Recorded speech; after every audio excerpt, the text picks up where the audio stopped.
Nofu ai fi tamau nofu neu doko taha I Niue. Kai lang matei me deu tama ako ke me deu kai. In New Zealand, me deu tamaseng. Niue is a free country. It's heaps of pawpaw, heap of street food. Everything is free on the island. So the only advice is to come back home, build your house, bring your kids back home, and you'll be a real Niuean person. More Niueans are moving back to the island. World-renowned artist and poet John Pule was born in Niue, leaving at the age of 2.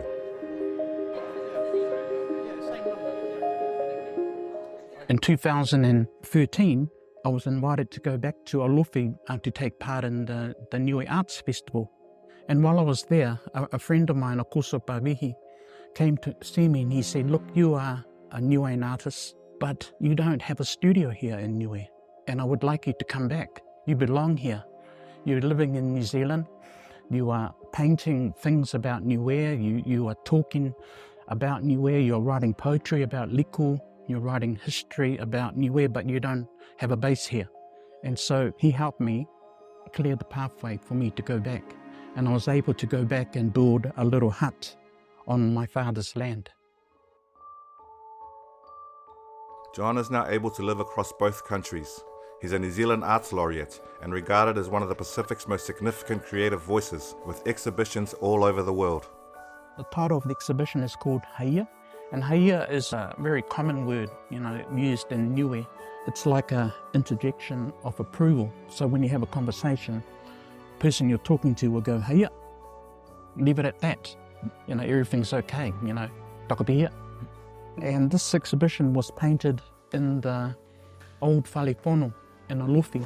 What I wanted to portray was the beauty of Niue, the beauty of cycling every day into Alofi from Liku and cycling back again on an e-bike. Many Niue face issues when returning to the motu. Glenn Jackson was born in Niue, moved to New Zealand as a child and returned in his teens. I came back with my mum on a one-way to be raised by my grandmother. And so my teens was from 1992 to 2000. People ask, oh, were you born here? Yeah, I was born in Niue. Oh, you can't speak the language?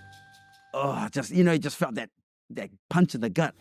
So I was having an identity crisis about where I was. I'm dark, I've got thick eyebrows, I've got an English name, English last name, my great-grandfather's from England. I can't speak that language. After Cyclone Heta, Glenn returned to New Zealand and started a family. In 2018, he decided to return and raise his kids on the motu. So when you make a decision to move to Niue, people will watch you to see how long you'll last. And for myself, thinking, oh, no, I'm one of Niue's sons. I was raised here with you guys, so I'm coming home. But in coming home much older, people wanted to see how really you were about, can you handle Niue? Some of the comments are like, oh, we'll wait to see your container. If you come with your container, then we know you're for real, right? So I'm like, oh, snap, they're for real.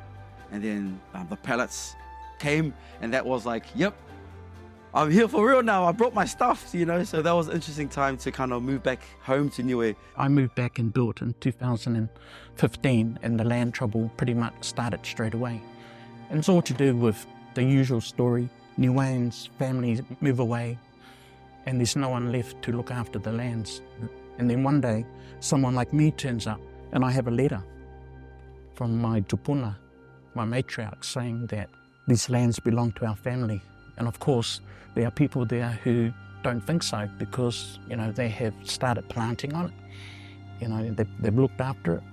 And so that was been one of the major problems. What's made my case strong is that my tupunas are buried, right next to me. That conversation is happening between family members who live abroad, who don't live here and leveki or look after the land, and those who are living here going, they haven't been here for 100 years. We're going to look after it. And as they look after it, the ones in New Zealand are going, hey, they're taking our land. And so when they come here and fight over land in court, it becomes very ugly between even family members. I was very fortunate, and our family was very fortunate to be accepted here. And, we want to build. You have people who want to claim land and they don't build nothing. They just want the land. So, we are people that want to build in our village and want to, mature it. Dianna Fuemana is a playwright and filmmaker. One of her stories was filmed in Niue. Born in Aotearoa, she didn't make it to Niue until later in life. Since then, the intention is hopefully moving back to the motu. How you feel when you walk here on your family land, on the land of your ancestors? Well, I know where the Queen felt all those years. She was Queen of the... I feel like Elizabeth. This is your realm. It's my realm. So my father had moved here in 1996 and he lived here kind of doing the land work, and he passed away suddenly in 2000. And so I was charged to come over here and settle some of his stuff with my sister. And so that's when I first came to Niue. It's quite hard to come to Niue when you don't have a house. And, my father was able to throw up a hut and live off the grid. And so when he passed, we wanted as a family to be able to continue what he was doing, which was, making a homestead for his kids and grandkids. One of his grandkids, Reed, decided to get married on the island. I wanted to get married in Niue as a declaration of being a Niuean. I've spent my whole life saying that I am a fruit salad, but I have always said Niue Tuvalu first. Yeah, my mom brought us here 20 years ago as a single mom. That was one of her dreams, to bring us home. And ever since we landed and set eyes on this place, I just remember it being a place of home and a sense of belonging, and just knowing that this was the true paradise for me. It's a big question here. How do we get people to move back home? And I think it's, you gotta want to, and I think it's up to us. A lot of the people that have lived there before, they're not today. Your generation? Or? I think, a lot of my generation, to encourage that, to push that and say, hey, I'm going to go Niue, that's my end goal. That should be yours too, bro.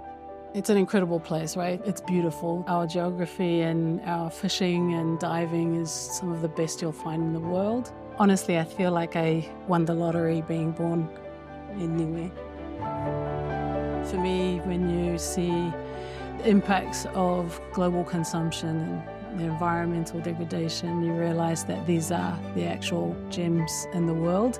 Actually being anchored in and close to this incredible ecosystem is pretty special for me. That's definitely what keeps me here, what's made me decide I could raise my kids here, even though they won't have the same education opportunities. Their life skills and their anchoring in our culture, which is very unique and special, is something they will never learn anywhere else. These days I think a lot about the choice my parents and tupuna made to leave. Leaving the land of your birth, your mga whaoa, knowing you might never return. It wasn't something I thought about much growing up in New Zealand, until I first came back. The first time I came back was after 16 years. I was in my early 20s.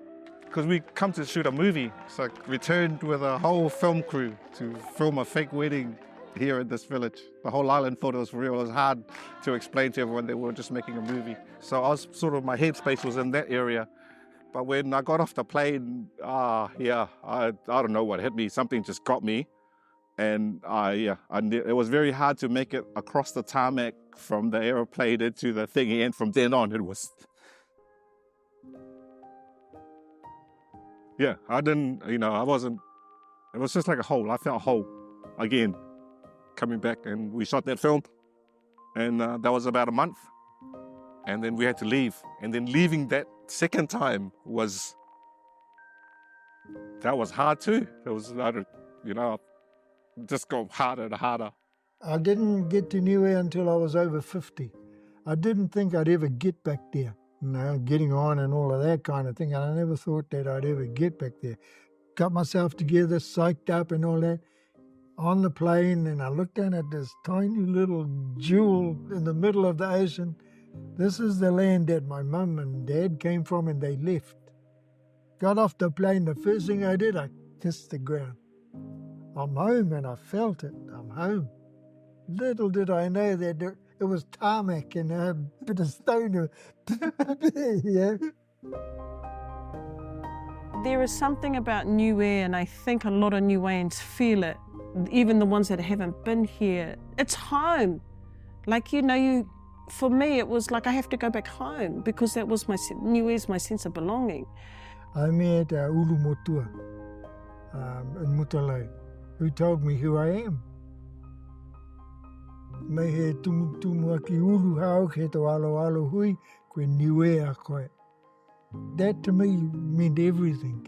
At last, I know who I am. From the top of my head to the soles of my feet, I am a Niue.